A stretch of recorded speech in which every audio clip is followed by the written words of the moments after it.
perhatikan aktivitas dari pengumuman kesediaan yang telah hadir. Jadi di sini ketentuannya 30 menit ya. Nanti dikatakan aja boleh atau boleh yang seperti ini ada materi termasuk banyak apa sih masuk yang foto dan ada juga yang video dan foto. Hari ini mulai aja ya. Diomong ini.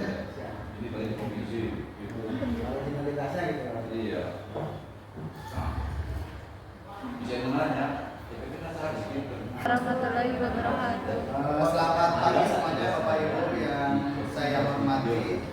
Mohon terima kasih telah menyempatkan dalam menyampaikan mendiseminasikan tentang budaya positif. Perkenalkan kemudian nama saya Bilal Nurbaksima, calon program angkatan 9 dari SMP Negeri 2 Tasikmalaya. Baik, dalam kesempatan ini saya akan mendiseminasikan kepada Bapak tentang materi budaya positif. Perkenalkan dulu, di sini ada pengajar praktik yaitu Ibu Marhainia dan fasilitator itu ada Ibu Siti Robiatul Ayat. Sebetulnya kita sudah mengetahui bahwa Ki Hajar Dewantara, tahu ya, Ki Hajar Dewantara ini adalah pelopor pendidikan, di mana dikaitkan sekarang dengan profil pelajar Pancasila atau kurikulum merdeka. Menurut Ki Hajar Dewantara, jadi tujuan pendidikan itu adalah menuntun segala program yang ada pada anak-anak agar mereka dapat mencapai keselamatan, kebahagiaan yang setinggi-tingginya baik sebagai manusia maupun sebagai anggota masyarakat. Oleh sebab itu, pendidikan itu hanya dapat menuntun tubuh atau hidupnya kekuatan kodrat yang ada pada anak agar dapat memperbaiki lakunya bukan dasarnya hidup itu tumbuhnya kekuatan kodrat anak-anak. Jadi begini, menurut tujuan Ki Hajar Dewantara itu sebelumnya dulu-dulunya itu Ki Hajar Dewantara pernah diasingkan di Belanda karena selalu tentang pendidikan yang dilaksanakan oleh Ki Hajar Dewantara, di mana Ki Hajar Dewantara ini memiliki trilogi, jadi Tutpuri, Handa, Yani, ya, Sikarso, Tudoloro dan lain sebagainya. Ini adalah yang dicanangkan oleh pakar pendidikan kita Ki Hajar Dewantara. Maksud Ki Hajar Dewantara ini, jadi anak itu peserta didik sudah memiliki kemampuan bakat sesuai dengan kodrat alam dan kodrat zamannya. Jadi pembelajaran itu tidak hanya semata-mata kita yang menentukan. Menurut Ki Hajar Dewantara, pembelajaran kita harus menghamba kepada anak atau peserta didik. Supaya apa? Kita harus mengetahui bakat dan minat anak karena dasarnya sudah ada dalam dirinya masing-masing. Kita sebagai pendidik tentunya harus mengembangkan karena sudah ada di dasarnya bahwa minat dan bakat anak sudah tumbuh. Tinggal kita yang mengembangkan. Menurut Ki Hajar Dewantara. Kenapa ini cocok di dalam kurikulum merdeka? Yaitu karena sejatinya bahwa pendidikan itu di dalam kurikulum merdeka pembelajaran harus berdiferensiasi. Ada yang berdiferensiasi? Berbeda-beda atau berpusat pada anak. Kita itu harus mengaku pada anak. Atau kalau disebutnya adalah student center. Ya. Kalau dulu teacher center. Ketika ada siswa yang mengetahui pemikirannya, maka kalau dulu gimana guru aja. Tapi kalau kita sekarang harus mengacu kepada siswa. Karena kan berbeda-beda. Nah, setiap harinya berbeda-beda di dalam bakat dan minatnya. Jadi mengembangkan yang nantinya masuk ke dalam profil pelajar Pancasila. Lanjut kepada Ibu, di sini ada budaya positif. Nah, budaya positif ini tentunya harus diterapkan tidak hanya di diri sendiri atau di lingkungan rumah. Tentunya harus diterapkan di lingkungan sekolah. Kepada siapa? Kepada peserta didik atau budaya positif di sekolah yaitu nilai dan kebiasaan sekolah yang mulia agar mereka dapat berkembang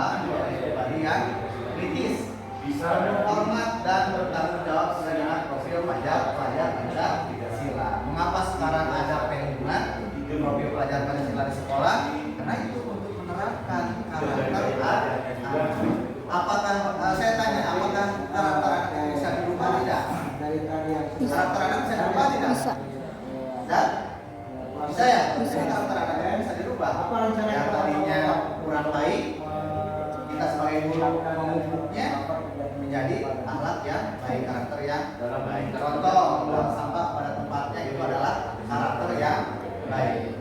Ya. Lanjut. Nah, tujuan kita yang pertama ini mendefinisikan yaitu konsep utama budaya positif. Ada 6 poin yang dalam konsep budaya positif itu. Yang pertama ada perubahan paradigma belajar. Tadi kan ini udah paradigma belajar sebelumnya tentang filosofi ajar Dewan Utara yang tuturnya ada itu ya. Jadi pembelajaran yang berpusat pada siswa supaya pembelajaran itu berdiferensiasi, menyenangkan, supaya anak betah di sekolah. Ya tidak jenuh karena pembelajaran itu digali oleh guru supaya menyenangkan. Yang kedua ada disiplin positif. Yang ketiga ada kebutuhan dasar manusia. Yang keempat aplikasi perilaku manusia. Yang kelima restitusi positif. Yang keenam yang ikhlas dan yang ketujuh segitiga restitusi. Nah, ini ini akan dijelaskan di mana konsep utama ini adalah tujuannya budaya positif harus diterapkan di sekolah khususnya terhadap murid atau peserta didik. Yang kedua adalah lanjut. Contoh ini, Anda dan teman Anda akan melakukan kegiatan cobalah. Pernah? Pernah nggak? Belum. Anda dan teman Anda akan melakukan kegiatan cobalah. Bukan. Anda adalah A. Tugas Anda adalah membawa salah satu tangan Anda. Ini contohnya. Kita bermain ya. Bermainnya bagaimana? Misalkan saya sendiri di sini akan tugasnya adalah membawakan tangan. Di tangan saya ada benda yang sangat berharga. Bawakan potong mantan, bawakan dan lain sebagainya bebas. Yang digenggam itu adalah sangat berharga. Tetapi di satu sisi lain ada si B. Misalkan di sini ada Varianto. Varianto tugasnya apa? Tugasnya mencoba membuka bawakan tangan saya. Mencoba membuka, kemudian merayu, bahkan yang paling apa menyakitkan itu dicubit misalkan ya sama yang bapak saya itu dicubit atau aja teman-teman pada saya kasih uang misalkan ya sampai mereka menawarkan sampai kemudian tapi saya bersikeras tidak akan membuka tangan ini. Kenapa alasannya? Kenapa alasannya saya tidak akan membuka tangan ini? Kenapa? Itu mungkin hasil monitoring. Apa coba? Kan mudah-mudahan apa yang hari ini bisa apa? Tetap saya tidak akan membuka di sini. Jadi intinya adalah bahwa segimanapun pendirian kita, kalau sudah dimasukkan profil pelajar Pancasila ada karakter yang baik, ya apapun dirujuk misalnya sekolah, ayo kita keluar aja tidak usah belajar misalnya. Kalau kita sudah karakternya baik, bagaimana tidak, maka akan terhadap pendirian diri kita sendiri. Itulah di dalam kaitannya dengan budaya positif. Ya. Lanjut, yang pertama itu ada perubahan paradigma belajar. Apa sih perubahan paradigma belajar? Di sini perubahan paradigma belajar itu kaitannya teori kontrol. Berdasarkan Dr. William, di sini ada perubahan paradigma belajar. Perubahan paradigma teori kontrol atau ilusi kontrol menurut Dr. William Besser. Ya. Di mana yang pertama ini ada ilusi guru mengontrol murid. Di sini bukan murid ya, tapi murid. Jadi guru itu mampu mengontrol murid. Karakter murid harus dikontrol oleh guru. Kalau tidak ada yang mengontrol, bagaimana lagi nanti karakter anak dibentuk ya. Yang kedua ada ilusi bahwa semua pembangunan positif efektif dan bermanfaat. Yang ketiga ilusi bahwa kritik dan membuat orang merasa bersalah dapat menguatkan karakter. Jadi ketika seseorang itu dinyatakan bersalah, kalau kita mampu mengkritik tetapi dengan cara membangun, insya Allah karakter anak akan terbentuk pula ke arah yang positif juga. Kemudian selanjutnya ilusi bahwa orang dewasa memiliki hak untuk memaksa. Ini ilusi ini yang diterapkan oleh Dr. William Besser tentang perubahan paradigma belajar. Kita lanjut. Yang kedua ada disiplin positif. Menurut Bapak dan Ibu di sini apa sih makna disiplin? Ada yang tahu? Makna disiplin itu apa? Ada yang tahu makna disiplin? Untuk menertibkan Untuk menertibkan menertibkan ya. Di sini makna disiplin itu untuk menertibkan. Berarti masuknya ke perilaku mungkin ya. Perilaku. Jadi di sini makna dari disiplin itu menertibkan ya. Ketika kita terlambat atau tidak hanya siswa atau guru terlambat, maka kita perlu untuk mendisiplinkan waktu. Bagaimana cara memanage waktu supaya tidak kesiangan oleh sekolah. Kemudian lanjut. Yang selanjutnya disiplin juga di sini berasal dari bahasa Latin atau disiplina, yang artinya belajar. Disiplin itu artinya dari bahasa Latin yaitu adalah belajar. Makna asal dari kata ini berkonotasi dengan disiplin diri dari murid-murid Socrates dan Plato. Ini adalah hasil dari penemuan para ahli. Yang kedua, yang ketiga, disiplin ini membuat orang sekali potensi menuju sebuah tujuan. Yang intinya disiplin itu harus memiliki tujuan yang intinya belajar. Dari disiplin yang tidak baik, tentunya kita mengarah ke arah yang lebih baik atau bertujuan merubah karakter, mindset, perilaku yang tidak baik menjadi baik. Nah, disiplin juga di sini salah satu contohnya adalah kemampuan memerintahkan diri sendiri dalam mengontrol dan menguasai diri untuk memilih tindakan yang mengacu pada nilai-nilai yang kita hargai dengan penuh tanggung jawab tanpa perintah orang lain. Sebetulnya disiplin itu harus datang dari diri sendiri. Ya, tidak hanya disuruh oleh orang lain, harus tertanam dari diri sendiri. Kalau kita sudah tertanam rasa disiplin, maka kita juga akan menjadi manusia yang bertanggung jawab. Nilai-nilai yang kita hargai adalah nilai kebajikan. Di sini sifat positif manusia maka terakhir sampai pada individu yaitu nilai adil, pelajar, pancasila yang berkaitan dengan karakter. Ya, lanjut lagi.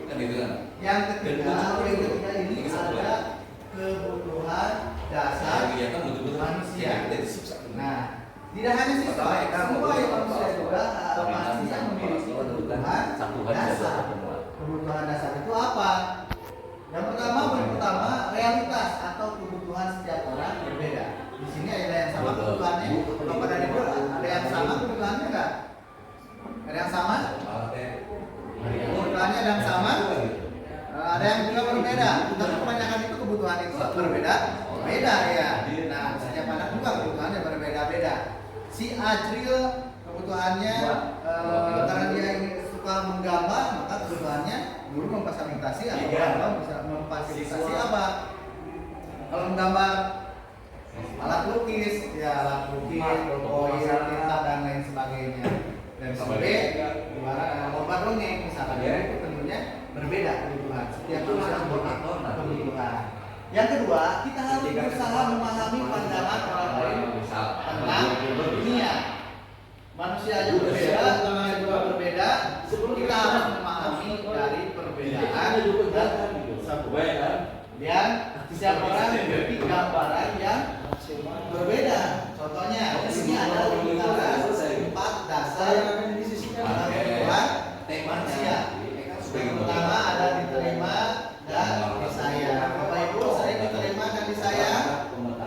Sering diterima dan disayang ya? Contohnya siapa? Yang pertama itu ada keluarga, ada teman, ada bestie, ada si ayah dan lain sebagainya ya.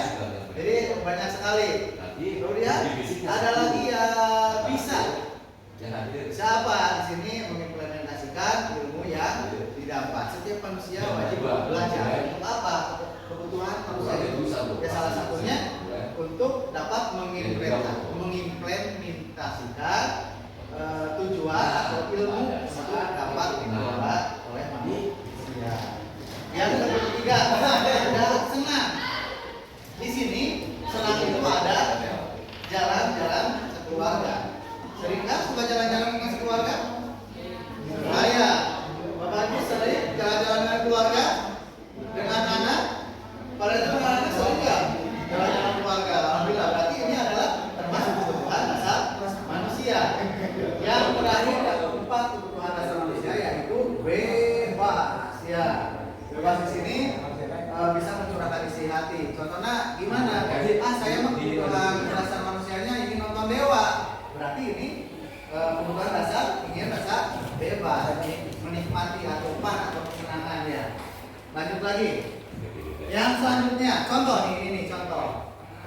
ada Pariadi, tahu Pariadi nggak Pariadi? Ada yang tahu nggak? Ada yang tahu ya? Contoh saja ya ini Pariadi, guru mata pelajaran IPS di SMP Negeri 2 Tasikmalaya sedang bingung menghadapi ulas salah satu murid di kelas, namanya Arpel ya. Beberapa anak telah datang dan mengeluhkan namanya si Arpel tadi ya, yang seringkali meminta bekal makan siang dengan paksa ini meminta makan siangnya. Nah, jika Anda menghadapi situasi atau jika Bapak dan Ibu menghadapi situasi seperti Pariani tersebut, apa yang Bapak Ibu akan lakukan? Menurut Bapak dan Ibu, kira-kira apa alasan melakukan itu tadi Arpel? Apa? Mau bagaimana? Menghadapi kasus apa langsung dimarahin atau memanggil atau disekorsi? Memanggil dulu, tentunya ya, memanggil dulu, menanyakan masalah alasannya. Terus selanjutnya nanti menanyakan keyakinan kenapa telah melakukan hal tersebut ya. Jadi kita jangan menyalahkan anak tersebut tidak mau bekal, wah malah rekaman. Kita harus telusuri dulu bahwa anak tersebut kenapa tidak membawa bekal makanan. Apakah orang tuanya sibuk atau orang tuanya tidak perhatian atau apakah tidak memiliki bekal ya. Jadi yang pertama itu dipanggil dulu, ajakin ngobrol ya. Nah itu distabilkan dulu. Oke. Lanjut, dalam konteks penerapan disiplin positif, Pak Riyadi sebaiknya mencari tahu. Nah tadi Pak Riyadi itu harus mencari tahu, atau Bapak Ibu harus mencari tahu yang namanya apa ya, kenapa tindakan tersebut itu salah. Ya, kenapa? Yang pertama itu Arpel di sini lapar dan orang tuanya tidak membawakannya bakal makan siang. Oh, berarti Arpel teh tidak membawa makan siang teh. Orang tuanya tidak memberikan membawa bakal makan siang sehingga dia kelaparan. Akhirnya memaksa temannya ya. Nah, di sini masuk dalam survival ya. Oke. Yang kedua, di sini ada teman Arpel, jadi perhatikan Arpel. Ya, jadi tadi teman Arpel itu karena Arpel yang tersebut, jadi teman-temannya memperhatikan. Ya, kenapa Arpel mengambil? Ya, jadi di sini ada cinta dan apa? Belonging itu apa? Dan belonging itu apa? Inggris apa? Coba. Jadi ini merasa cinta ya. Yang ketiga, dia merasa hebat karena temannya jadi takut dan menuruti keinginannya. Oh, berarti si Arpel itu memberikan karena dia merasa kuat, takut. Oh, jadi diberikan makanan Arpel. Yang keempat, Arpel merasa bosan dengan bekal yang dibawakan orang tuanya. Selalu bekalnya ya. Nah, jadi kita harus menanyakan ya Bapak Ibu terhadap anak. Setiap paginya makanannya itu harus diganti, beragam.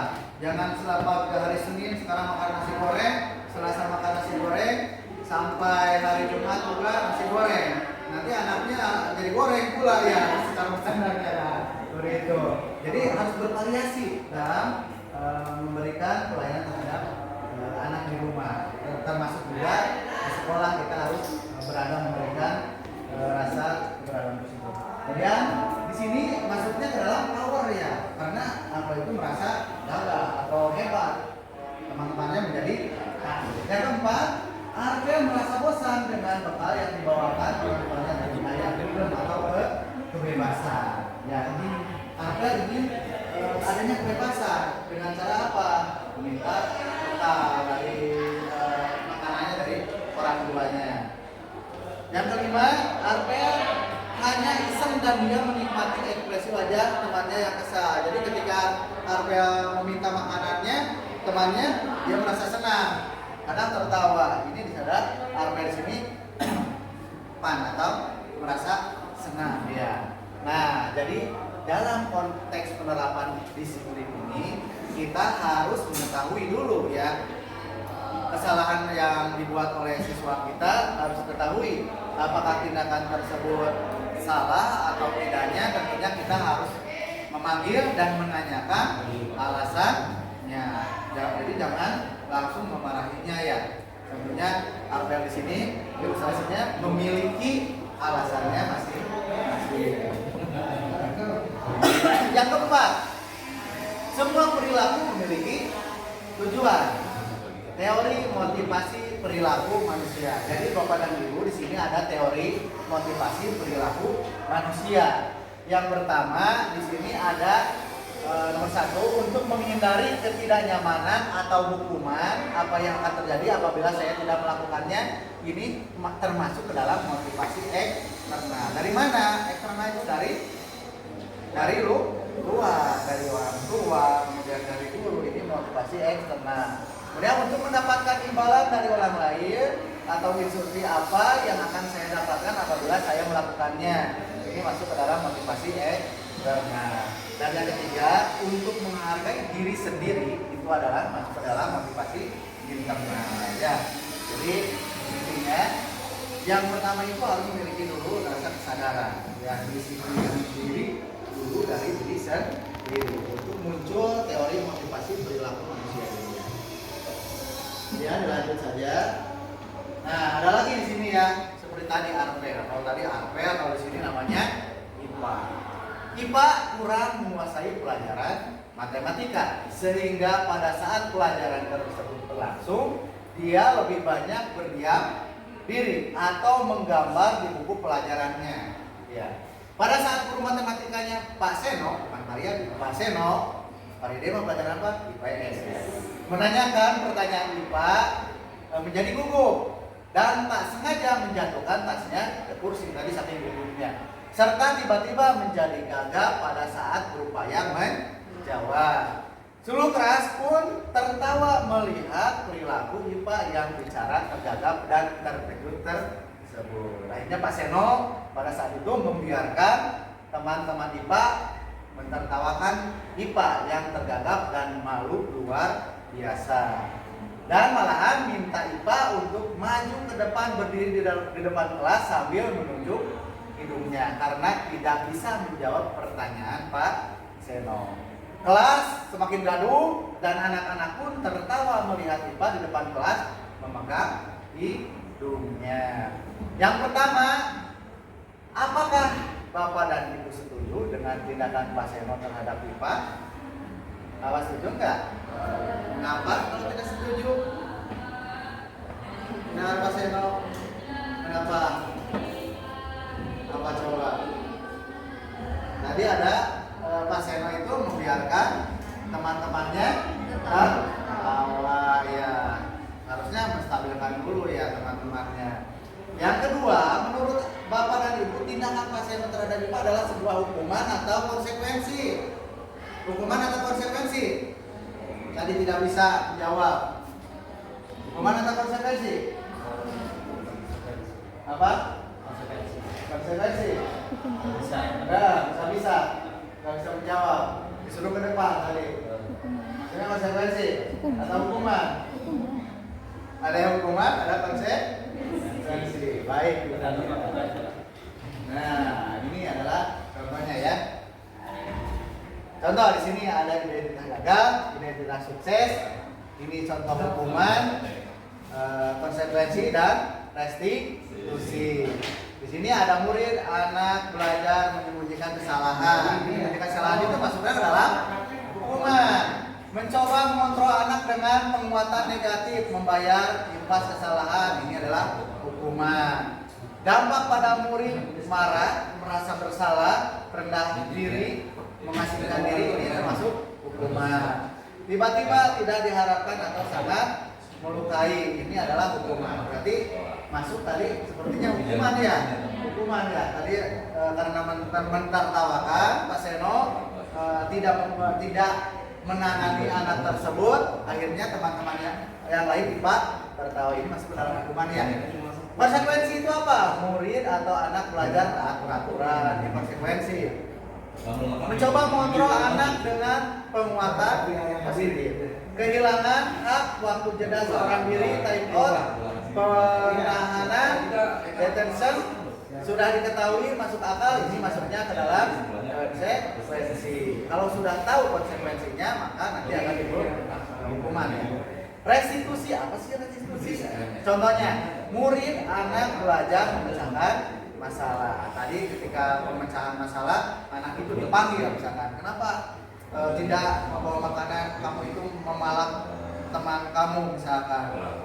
Kalau kita langsung memarahi, maka anak di sana akan tidak menggali sifat rasa disiplin atau yang keluar dari dalam anak karakter. Kalau kita menjudge anak, maka nanti anak itu tidak akan mau berkomunikasi lagi. Jadi di sini tadi tujuan tadi yaitu menanyakan dulu, menstabilkan anak tersebut supaya apa? Supaya anak tersebut bisa belajar memecahkan masalah sendiri. Dan Bapak Ibu juga sudah senang kan langsung dimarahi tanpa disuruh mengetahui alasannya apa, kan pasti tidak enak ya. Anak-anak juga seperti itu. Kalau dulu kan pengajaran kita terhadap anak-anak langsung menjudge bahwa kamu itu memakai sepatu salah, memakai sepatu putih itu salah, gitu.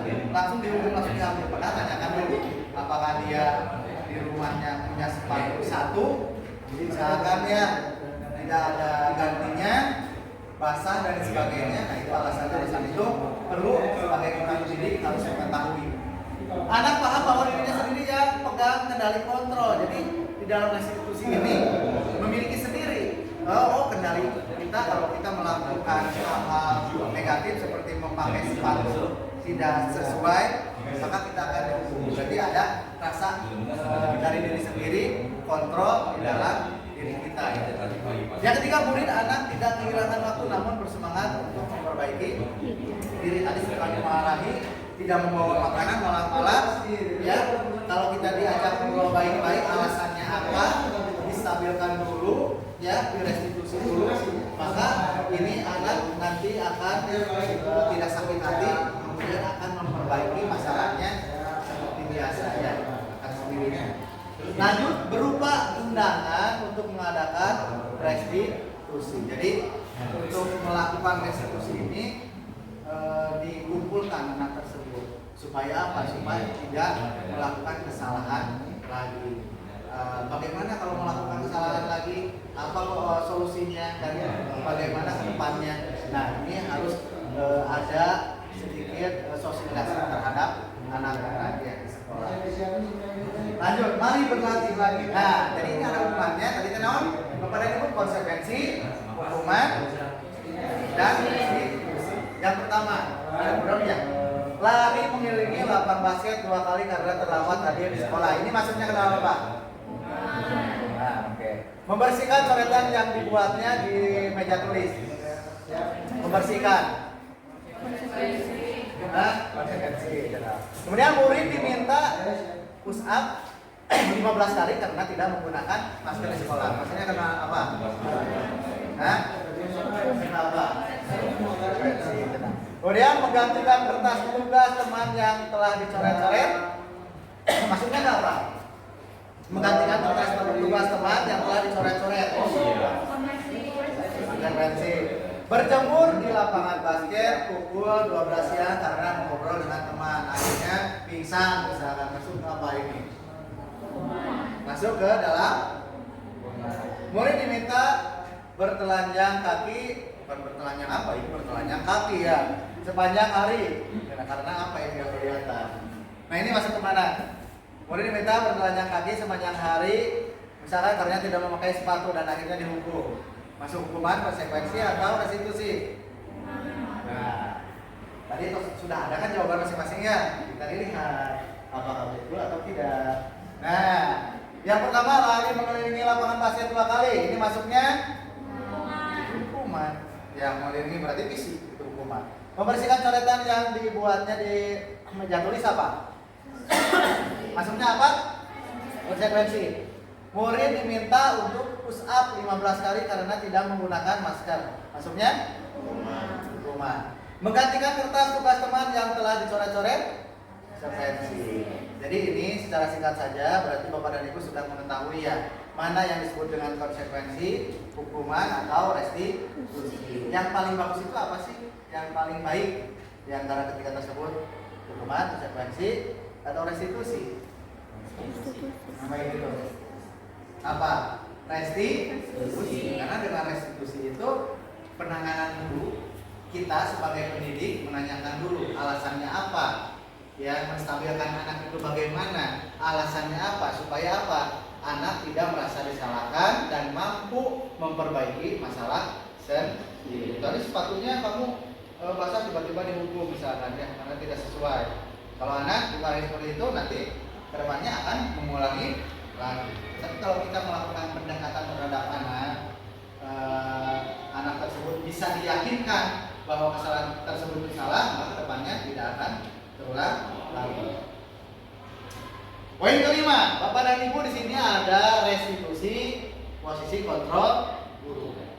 Di mana di sini ada penghukum, pembuat merasa bersalah, teman, pemantau, dan manajer. Ini adalah gambaran kita Bapak dan Ibu di sekolah. Saya contohnya sebelum mempelajari modul ini tentang posisi kontrol sebagai guru, saya pernah melakukan ini. Saya sendiri. Saya pernah merasakan ini. Saya pernah merasakan ini. Saya pernah merasakan ini, dan yang paling saya ingin jalankan yaitu menjadi seorang manajer. Ini posisi kontrol yang paling baik itu adalah menjadi seorang manajer. Bagaimana? Yang pertama tadi penghukum. Saya pernah menghukum murid. Kamu sepatunya tadi basah, atau kamu memakai lipstik berlebihan dari rumah. Kalau mau memakai lipstik berlebihan, silakan di luar, jangan di sekolah. Kan itu harus sesuai dengan aturan. Tiba-tiba saya hukum. Nah, ini masuk dalam penghukum. Ya. Kemudian ada pembuat merasa bersalah. Ayolah nak, kalau kamu memakai sepatu tersebut, maka nanti Bapak juga akan disalahkan oleh kesiswaan. Anak itu supaya dia merasa bersalah. Ya, seperti kita memohon terhadap anak supaya tidak melakukan hal tersebut. Yang ketiga, contohnya tadi coba dong nanti ke depannya jangan pakai lipstick. Nanti kalau pakai lipstick itu nantilah bagian jalan-jalan dengan teman-teman yang lain atau jalan-jalan kumpul dengan bapak. Nah, itu sebagai teman. Kenapa kamu tidak memakai sepatu misalkan ya? Sepatunya warna putih. Ayo coba besok ganti sepatunya, atau ini punya bapak sepatunya, tapi balikin misalkan. Nah, ini posisi guru ini di mana menjadi seorang teman. Ya, bisa merasakan. Kemudian pemantau sama di sini Habib dengan sebagai seorang teman, guru itu bisa memantau siswa supaya lebih baik lagi. Tetapi yang paling unggul di dalam posisi kontrol guru ini adalah menjadi seorang manajer. Bagaimana tidak menyalahkan anak tersebut? Contohnya, jika anak memakai sepatu warna putih, maka kita jangan terlalu menyalahkan, mengadakan diskusi dulu. Tidak menyalahkan si A, si B, atau si C. Kita mencari masalah. Kenapa memakai sepatu itu, konsekuensinya apa, dan nanti hukumannya apa, itu harus diketahui. Nah, ini posisi guru ini, kita sebagai pendidik tentunya harus mengetahui anak tersebut. Tadi posisi teman. Kalau kita menjadi posisi menjadi seorang teman, gimana akibatnya? Jadi akibatnya anak tersebut bisa pilih. Oh, kelas si bapak yang teman masih ke kelasnya gak bagus, kurang ngobrol gitu, bisa rekan misalkan. Ini teman. Ya. Nantinya akan anak tersebut pilih apa yang si bapak yang kamu enak, enjoy misalkan ya. Ini yang diharapkan posisi menjadi teman ini, nantinya anak bisa berpilih. Tetapi kalau yang paling bagus itu adalah bagi seorang manajer. Guru menjadi seorang posisi manajer. Ketika ada keributan di kelas, ayo dulu misalkan. Jadi kita menjadi mengontrol anak, mengontrol. Kesalahan tidak menyalahkan si A, tidak menyalahkan juga si B. Nah, seperti itu ya. Oke, lanjut posisi kontrol. Nah, ini ada tabel-tabel banyak sekali ya. Contoh saja satu, guru berbuat, penghukumnya pada menghadiri, kemudian menunjuk-nunjuk, menyakiti, menyinyir di kelas. Nah, guru itu sudah termasuk guru penghukum. Menyalahkan para anak itu penghukum. Membuat merasa bersalah kemana? Berceramah dan mengatakan, nah seharusnya kami tidak menggunakan sepatu warna putih lagi.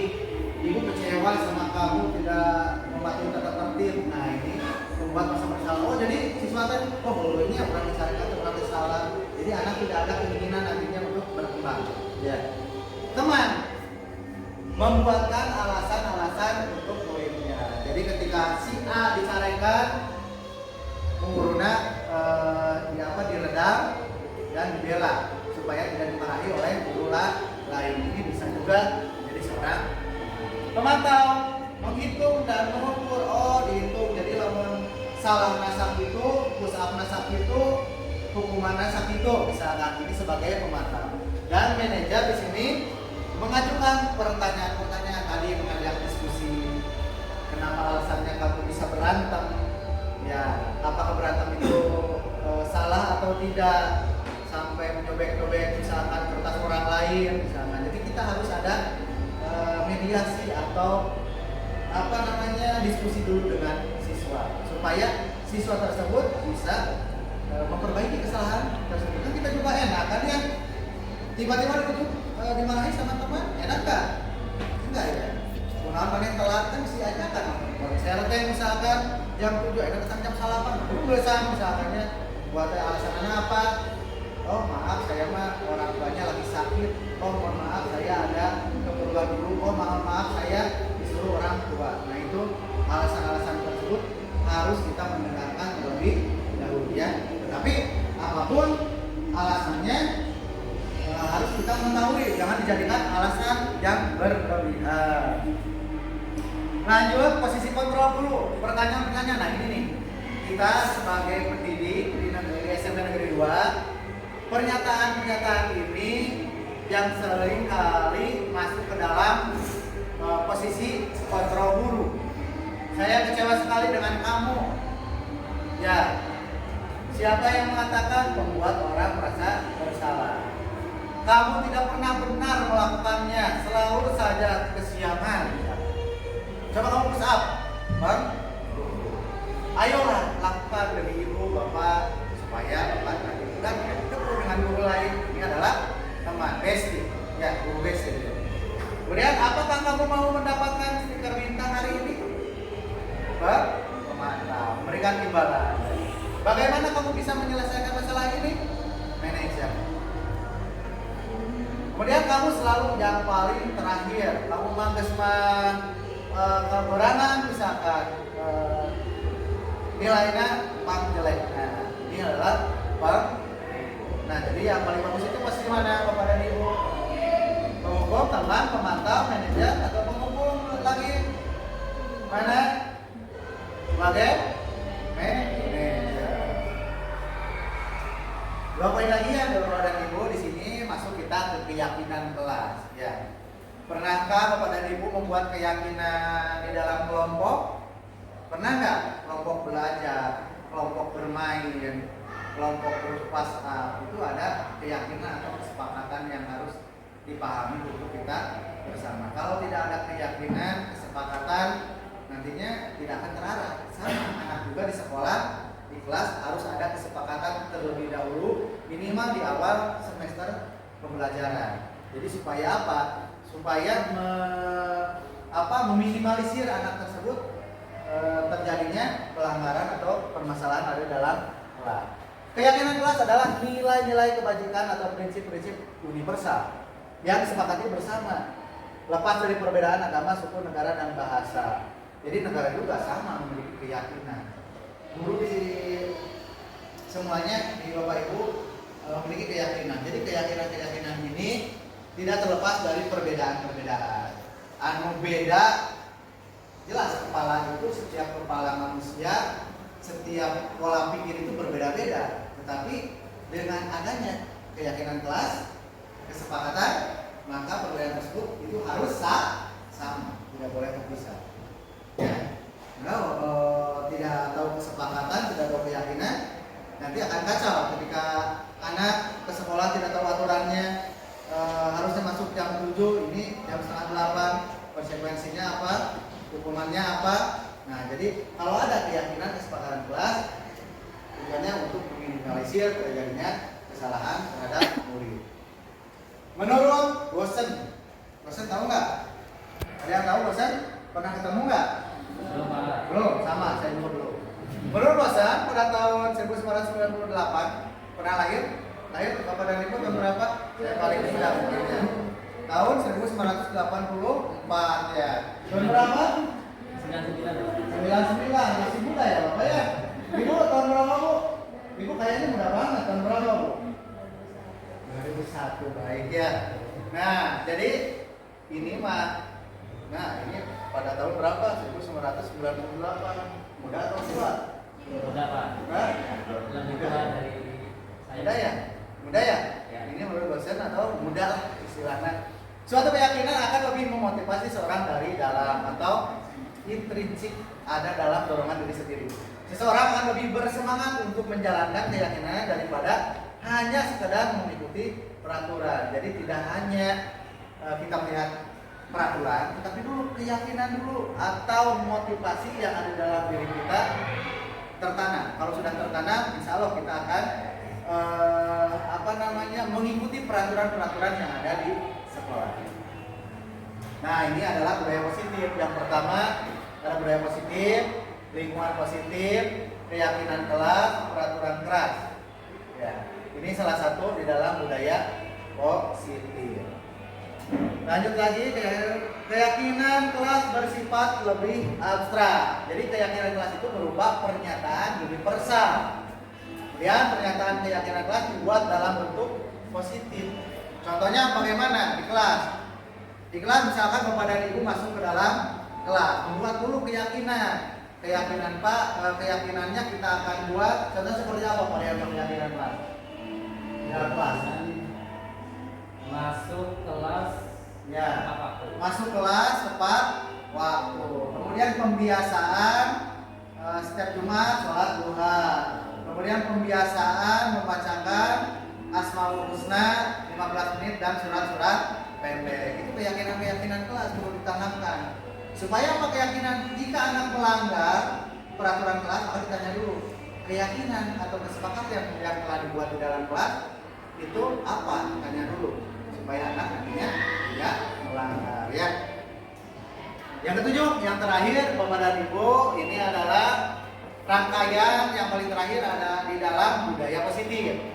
Segitiga restitusi. Apa? Yang pertama, segitiga restitusi itu membantu murid menjadi lebih memiliki tujuan, disiplin positif, serta memuliakan dirinya setelah berbuat salah. Nah, di dalam segitiga kecilnya, segitiga gini ya, seperti tepung terigu ya, segitiga. Ya. Nah, membantu murid untuk jujur pada diri sendiri dan mengevaluasi dampak dari kesalahan yang dilakukan. Yang ketiga, memberikan penawaran bukan paksaan. Yuk kita belajar bersama-sama tentang segitiga restitusi supaya kita bisa mengontrol anak, memperlakukan anak sesuai dengan peraturannya yang sudah diberlakukan. Contohnya ini saja. Yang pertama, segitiga restitusi itu yang pertama guru itu harus bisa menstabilkan identitas. Contohnya ketika tadi si Arpel ditanya oleh kita di kesalahan Arpel sering misalkan terlambat datang masuk ke kelas. Tiba-tiba kita langsung marahi, maka Arpel nantinya akan merasa sakit hati dan lama-kelamaan nanti pada waktu yang akan datang akan berbuat lagi kesalahan. Tetapi kalau kita mempelajari segitiga restitusi ini, yang pertama kita harus bisa menstabilkan identitas. Contohnya ditanyain dulu, Arpel, kenapa kamu sering terlambat? Tahu kan kamu terlambat itu bagaimana? Ya Pak, saya tahu, mohon maaf ya Pak ya, saya terlambat misalkan. Baik Arpel, kenapa kamu terlambat? Setiap orang juga distabilkan dulu, setiap orang juga termasuk Bapak pernah melakukan kesalahan, termasuk Arpel juga. Jadi Bapak pengen tahu alasan Arpel itu kesiangan itu kenapa sih? Harus tahu dulu ya, anak ditanya. Tidak ada manusia yang sempurna. Tadi kan ditaruhkan. Baik Bapak Arpel, maka tidak ada manusia yang sempurna, termasuk Bapak pernah melakukan kesalahan. Kita bisa menyelesaikan ini. Bapak Ibu tidak tertarik mencari siapa yang salah, tapi Bapak Ibu ingin mencari solusi dari permasalahan ini. Kamu berhak merasa ya. ini distabilkan dulu anak tersebut, ditanya dulu, diajak ngopi heula misalkan ya, diajak tenang dulu, ditanyakan dulu alasannya kenapa melakukan terus-terusan terlambat ke sekolah. Yang kedua, ada validasi tindakan yang salah. Ini contohnya ini fotonya penggantengnya ya Pak Riyadi, contohnya validasi tindakan yang salah. Contohnya kumaha? Kamu pasti punya alasan mengapa melakukan hal itu, jadi taruh sila validasi. Facebook anak itu tadi distabilkan dulu emosinya dan lain sebagainya, ditanyakan dulu supaya baik-baik. Baru yang ini bukan yang satu ya. Yang kedua ini salah satu kalimatnya kamu punya alasan mengapa melakukan hal tersebut, ditaruh.